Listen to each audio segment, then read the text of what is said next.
நான் எடப்பாடி பழனிசாமி முரட்டு அடிமையாம். யார்? பாரதிய ஜனதாவுக்கு முரட்டு அடிமையாம். முரட்டு அடிமைன்னு எங்கேயாச்சும் கண்டிருக்கிறீங்களா? புதுசா கண்டுபிடிச்சிருக்காரு. அவருக்கு டாக்டர் பட்டம் கொடுத்துடலாம். உதயநிதிக்கு டாக்டர் பட்டம் கொடுத்துடலாம். உதயநிதி ஸ்டாலின் அவர்களே, நீங்க சிந்திச்சு பாருங்க. எனக்கு இந்த முரட்டு அடிமை கொடுத்தா உங்க தாத்தாவுக்கு என்னன்னு கொடுக்கிறது?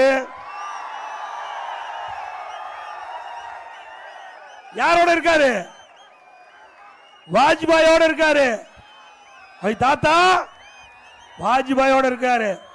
இவருக்கு என்ன பட்டம் கொடுக்க போறாரு? ஆக உதயநிதி ஸ்டாலின் அவர்களே தெரிஞ்சு பேச வேண்டும். கட்டுக்குட்டி நீங்க. ஆக வாய்க்கு வந்ததெல்லாம் பேசக்கூடாது. நீங்க கூட்டணி பாரதிய ஜனதா கூட்டணி வச்சா அது நல்ல கட்சி, அதிமுக கூட்டணி வச்சா மோசமான கட்சி.